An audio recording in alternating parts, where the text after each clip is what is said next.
Salut à tous, c'est Alex pour la troisième partie du débrief tournoi qualificatif Master France 2023 de Rouen. Voilà, on va enfin pouvoir clôturer euh, cette phase de qualification pour pouvoir revenir en 2024. Pour la cinquième partie, j'affronte Ken Ozan qui joue en Orc. J'ai 3 victoires, un match nul sur le premier jour de tournoi et du coup je débute mon tournoi. Euh, dans un très bon état d'esprit, avec l'envie d'en découdre. Alors, comme on peut voir, en fait, sa liste est composée d'une force d'armée résolument axée sur la baston. On a 2 légions qui sont assez impressionnantes, une légion de chariots et une légion de chars.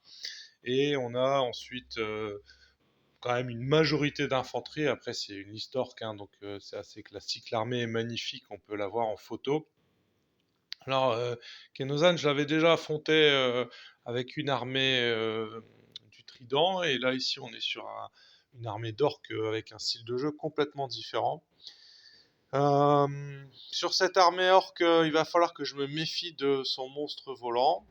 Globalement, la façon de jouer de mes nains, ça va être la même, hein. Je vais essayer de jouer extrêmement compact, paquet, euh, faire un mur pour éviter les débordements de ses chevaucheurs de sangliers ou de son monstre volant. Et au niveau du scénario, vous voyez, il y a des pions disposés sur la table qu'il va falloir contrôler. Ce sont des objectifs et non des butins. Il va essayer plus ou moins de les écarter. Du coup, je vais principalement jouer sur les 2 tiers de table de mon côté gauche. Comme à l'habitude, je vais mettre un roi sur bête de chaque côté. Ici, ce roi-là, il va chercher la menace de la Légion. Si j'arrive à le glisser en position arrière, ça peut être quand même fort sympathique. Et sur le flanc droit, il va avoir pour objectif d'essayer d'entraver au maximum les mouvements du monstre volant avec son commandant. Celui-là, il peut faire très très mal. Le tueur est situé près du champ en individuel, c'est celui qui a le gnome glace.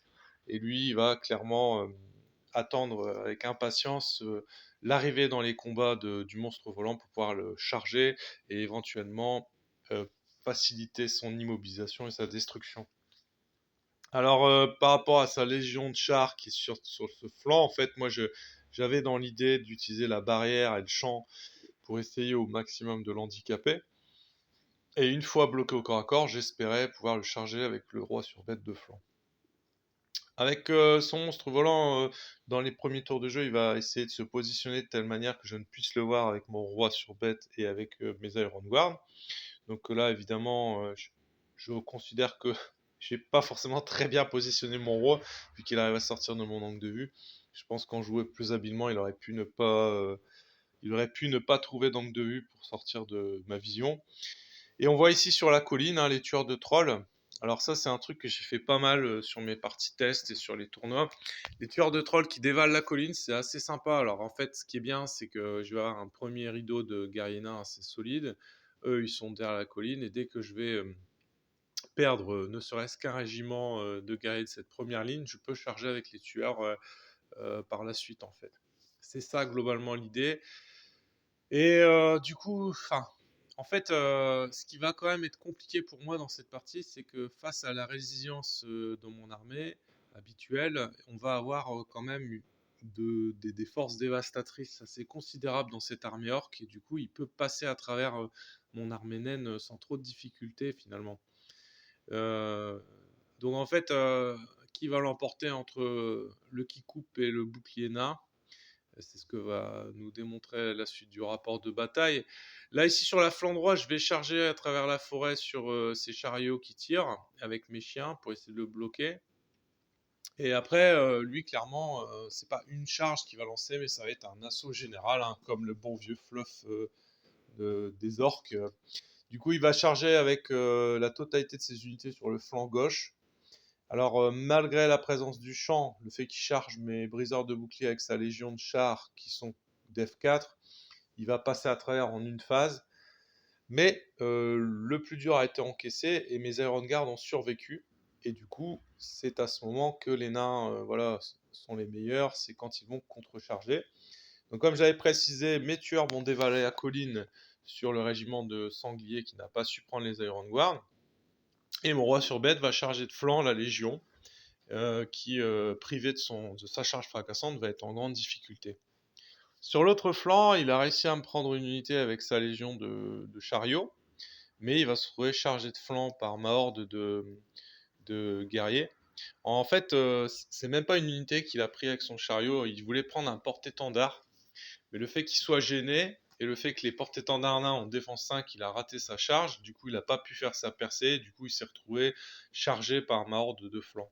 Pour moi c'est une erreur, bon lui il avait vu une opportunité, moi j'y vois une erreur dans le sens où pour moi le calcul gain et risque il est pas intéressant quoi. En fait, je trouve qu'il y avait beaucoup trop de risques par rapport à ce que ça pouvait offrir comme gain. Moi je pense que j'aurais chargé directement une unité plutôt que le porte-étendard. Le tueur de troll a plutôt bien fait son taf et du coup la bête volante se retrouve un petit peu en difficulté et est obligée de finalement de combattre puisqu'en fait à chaque tour elle subit une blessure, elle ne peut pas redécoller. Et la légion de chars qui est sur le flanc gauche, elle va tomber grâce à cette combinaison d'attaques entre Iron Guard et Roi sur bête. De son côté, les briseurs de boucliers vont dans un premier temps tenir. Après, je suis assez confiant, mais finalement, les dés vont me donner, voilà, vont me prouver que je n'avais pas de bonnes raisons d'être confiant. Les chiens finissent par tomber près de la forêt et mon roi n'arrive pas à se débarrasser de cette troupe de chariots qui tire en même temps. Enfin, cette attaque gênée, je pense que c'était pas une bonne idée avec du recul, même si j'ai un peu manqué de chance. Le roi sur bête est dissimulé dans le champ près de l'objectif et il décide de le charger avec son chariot, mais la charge est gênée, le roi a une défense de 6 et contre toute attente, les briseurs de boucliers du flanc gauche finissent par tomber face à un simple régiment de Axe, qui sont quand même les orques de base. Les Iron Guard ont défendu leur peau tant qu'ils ont pu face aux Winged Beast et ils finissent par tomber. Et du coup, la bête se retourne pour pouvoir chercher d'autres cibles. Ensuite, voilà, il y a des combats ci et là. Alors c'est là où on arrive à cette phase où les nains sont très en difficulté. C'est quand les trous commencent à apparaître dans la ligne. Ça offre des opportunités à l'adversaire de charger. Et du coup, il faut que je sois extrêmement vigilant à cette phase de jeu. On voit qu'il a un régiment d'orques sur la colline qui contrôle un objectif. Moi, je pense pouvoir contrôler l'objectif du champ. Et mes lanciers chargent de flanc un chariot qu'ils espèrent tomber. Du côté du flanc droit, ma horde de guerriers cuirassés a fait le ménage. Ils ont réussi à détruire le roi sur bête. Et avec beaucoup de patience, le roi bête a fini par faire tomber le régiment de chariots qui tire. Et du coup, on voit sur le flanc gauche, son régiment d'Axe contrôle un objectif. Moi, je contrôlerai celui du champ. Il y a la colline qui est contrôlée par l'orque, qui va être difficile à aller chercher. La partie est encore extrêmement disputée. Mon roi sur bête charge des sangliers. L'autre roi sur bête va aller récupérer lui aussi une condition de victoire dans le champ. Et les cuirassés attaquent les axes qui défendent l'objectif qui est sur l'extrême droite. Et du coup, c'est vraiment le grand rush vers les objectifs. Et en fait, une fois que la partie se termine, il va y avoir un axe qui va contrôler un objet. Moi, le champ, je contrôle. La colline, je contrôle. Bref, je gagne 3-2 quand on commence à regarder tous les objectifs. Et du coup, victoire une fois encore pour les nains. Ce qui m'amène à la 6e partie où, par un drôle de malentendu, je tombe sur le joueur bail du tournoi, puisqu'en fait, pour éviter des appareillages qui avaient déjà eu lieu au début du tournoi, en fait, les joueurs ont voté ça. En fait, je me suis retrouvé sur le seul adversaire qui a rangé tout le monde finalement.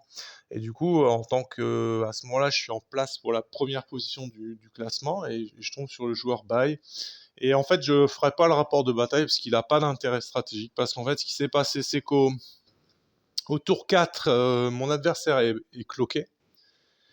Donc je suis censé jouer les 2 derniers tours de jeu tout seul sur la table avec 25 minutes à la cloque. Et en fait, ce qui se passe, c'est que je suis fair play, donc je lui laisse finir sa partie. Mais il la joue sur ma cloque. Il est assez gourmand en temps.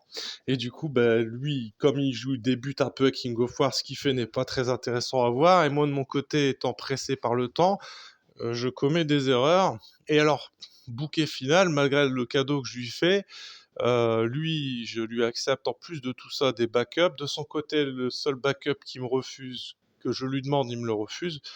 Donc voilà, bref, une partie qui a aucun intérêt à rapporter ici. Tout ce qu'il y a à retenir de ça, c'est que le fair play, je pense, a ses limites.